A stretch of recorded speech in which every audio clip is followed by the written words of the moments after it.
जब अगर 1000 दंड बैठक मारोगे, जीवन में कभी मार लिया 1000 दंड बैठक, तो पहला 50 करने में बहुत दर्द होगा, और जिस दिन 50 करोगे उसके बाद हफ्ते भर दर्द होगा, जांग पूरी भरी रहेगी, चल नहीं पाओगे, बहुत दर्द होगा। फिर 1 महीने तक 50 करोगे, फिर दूसरे महीने 100 पहुंचाने की कोशिश करोगे, फिर तीसरे महीने से मजा आने लगेगा। और जहां 400-500 क्रॉस किए 5-6 महीने के अंदर, उसके बाद शरीर में इतनी ऊर्जा पैदा होने लगेगी कि वो ऊर्जा तुम्हें बैठने ही नहीं देगी। भाई 1000 दंड बैठक मारना है, चाहे 3rd वर्ल्ड वॉर शुरू हो जाए।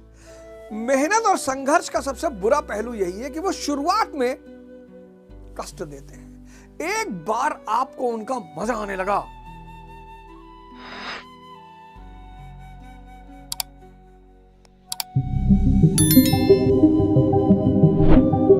M = M+M, बड़ा प्यारा सूत्र है ये। मालिक = मेहनत प्लस मस्ती, मजदूर = मेहनत प्लस मजबूरी। अब देखो, मालिक और मजदूर दोनों में एक चीज कॉमन है, मेहनत, पर एक चीज का अंतर है। अच्छा, मेहनत के साथ एक प्रॉब्लम है, शुरुआत में बहुत कष्टकारी लगती है, ध्यान करना, ये करना, वो करना। अब इसी मस्ती में जो आदमी खेल रहा है वो तेंदुलकर हो गया,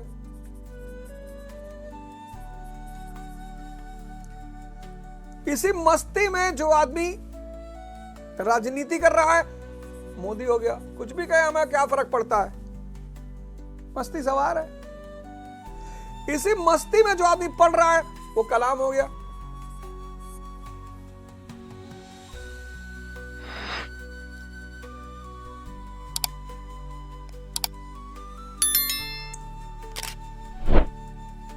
जिस दिन इन सब की रोशनी में भारत चलना शुरू कर देगा, कल से लेकर अगले 5 दिन,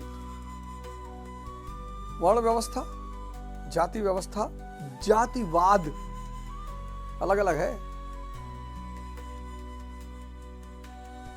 आरक्षण और यूजीसी, इन 5 विषयों पर चर्चा करूंगा। आप सभी का स्वागत रहेगा। यही शाम को 8 बजे करूंगा, रे आवाज ओझा के चैनल पे आप लोगों का स्वागत रहेगा।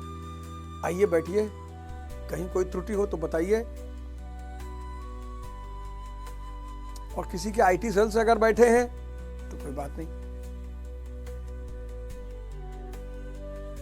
कोई त्रुटि बताएंगे आपका स्वागत रहेगा। कोई गाली देंगे तो मैं तुरंत डीके का ख्याल करता हूं। मेरे मन में जैसे कोई गाली कमेंट पड़ता तो उसको तो डीके, तुम्हारे दोस्त वहां कहते डीके, मैंने अपनी टीम को कहा है कि डीके लिख दिया करो, तो टीएमसी लिख देती है आजकल। टीएमसी बाबूजी, तुम महान चरित्र। आज एक साहब ने कहा, मुझे फोन करवाया, कहा कि ये टीएमसी क्या लिखवाते हो यार नीचे कमेंट में। मैंने कहा तुम्हारा महान चरित्र, तुम क्या सोच रहे हो?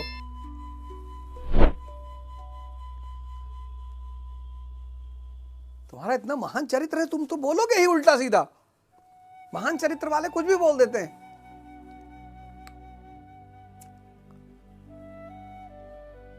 और आज सौभाग्य से जिस श्लोक को मैं पढ़ने जा रहा हूं, अरे भाई साहब, अगर वो श्लोक इस देश की सिर्फ 60% जनता मान ले तो भाई साहब 10 साल में ये देश महाशक्ति बन जाएगा। लेकिन मुझे लगता है कि इस देश के लोग अब बेचैन हो गए हैं कि यार गुलाम नहीं हो रहे हैं, यार गुलाम नहीं हो रहे हैं, यार गुलाम हो तो मजा आए। ऐसा थोड़े कि जिस भाई किसी को मिटाना है उसको बांट दो, यूजीसी में नियम आने दो, एकदम आओ। लेकिन उसमें अगर किसी के भी शोषण के चांस हैं, नहीं होने चाहिए। नहीं, ब्राह्मणों ने पहले बहुत शोषण किया, मौर्य काल में किया नहीं।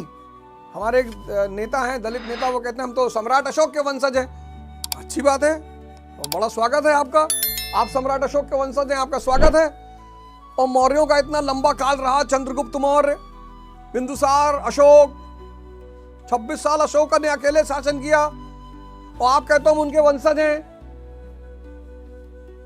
तो वहां भी एक हमारे देश में टीचर हैं, सुकरात के नाना वाना है शायद, वो ऐसी ऐसी बात कह देते हैं, कहते 3000 साल से ब्राह्मणों ने शोषण किया। 3000 साल मतलब आपने इंडस वैली वाली स्क्रिप्ट पढ़ ली?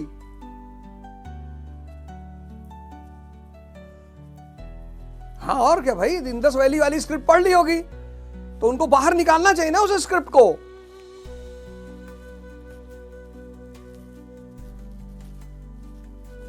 तो ब्राह्मणों का एक राजा हुआ पुष्यमित्र शुंग, उत्तर भारत में। मौर्यों ने इतना लंबा शासन किया, उन्होंने भी यार दबाया नहीं। फिर वो गुप्त, उनका लंबा शासन था, फिर तुर्क, फिर मुगल।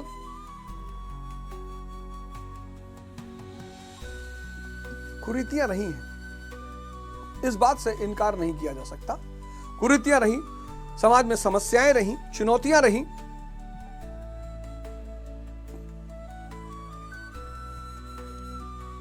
एकदम रहा। ब्राह्मण अगर इतने शोषण करता होते, कबीर को ईसा मसीह की तरफ लटका दिए होते। बनारस में बैठ के कबीर दास जी कहते हैं, बनारस में पाथर पूजे हर मिले तो मैं पूजू पहाड़, और ताते तो चकिया भली पीस खाए संसार। कबीर दास जी कहां कह रहे हैं? बनारस में। गढ़ है ब्राह्मणों का। जाओ पाकिस्तान में कुछ बोल के देखो,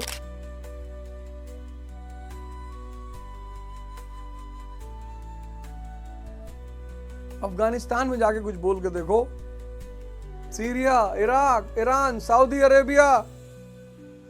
कबीर दास जी बनारस में बैठे हुए हैं, बनारस में, और वहां कह रहे हैं।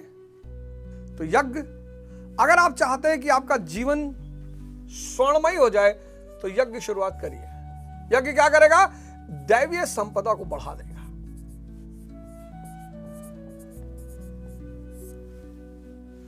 खासकर विवेक को बढ़ा देगा। और विवेक अगर बढ़ता चला गया सर जी, फिर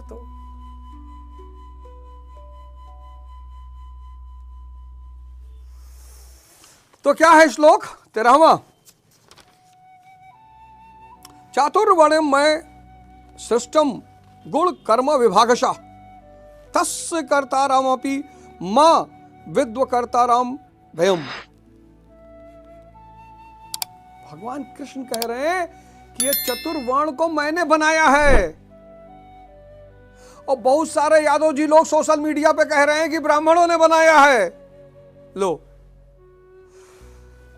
आप भगवत गीता उठा लीजिए, कोई भी गीता उठा लीजिए, भगवत गीता का आप 4थे अध्याय का 13वां श्लोक खोलिए। अब या तो यादव जी लोग मानना बंद कर दे भगवान कृष्ण को,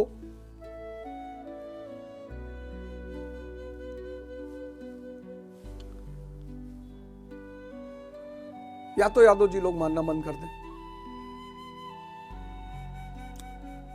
ये भगवान कृष्ण कह रहे हैं, भगवान कृष्ण। लोग बड़ा ब्राह्मणों पे इल्जाम लगाते हैं, सब ब्राह्मणों की रचना है। लेकिन एक बात मैं आपसे कहूंगा कि जिस वर्ण व्यवस्था की भगवान कृष्ण बात कर रहे हैं वो ब्राह्मणीय वर्ण व्यवस्था से अलग है। इस बात को तो मैं भी कहूंगा। ब्राह्मणीय वर्ण व्यवस्था जाति आधारित है और कृष्ण की वर्ण व्यवस्था कर्म आधारित है। बुद्ध की वर्ण व्यवस्था कर्म आधारित है। ये जाति आधारित वर्ण व्यवस्था, ये जन्म आधारित वर्ण व्यवस्था, ये भारत की बर्बादी का बहुत बड़ा कारण है। भारत की बहुत बड़ी खोज है वर्ण व्यवस्था। मैं जन्म आधारित वर्ण व्यवस्था का कभी समर्थन नहीं करता, लेकिन चूंकि भगवान कृष्ण कहते हैं कि मैंने बनाया, और किस आधार पे बनाया? अब देखिए, भगवान कृष्ण कह रहे हैं कि भैया वर्ण व्यवस्था मैंने बनाया। भगवान कृष्ण कह रहे हैं कि भाई वर्ण व्यवस्था मैंने बनाया।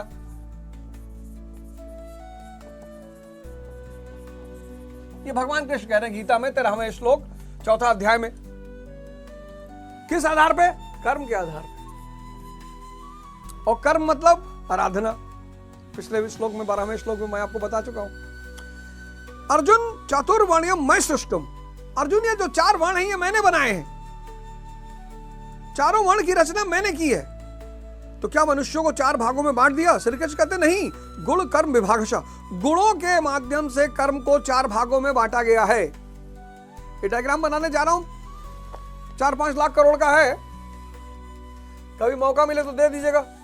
भगवान करे आप 10 लाख करोड़ कमा ले कि हमको उतना दे दे। तो सबसे ऊपर ब्राह्मण,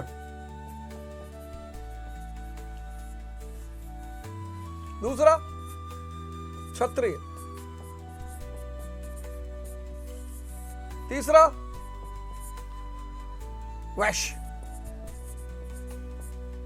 चौथा शूद्र।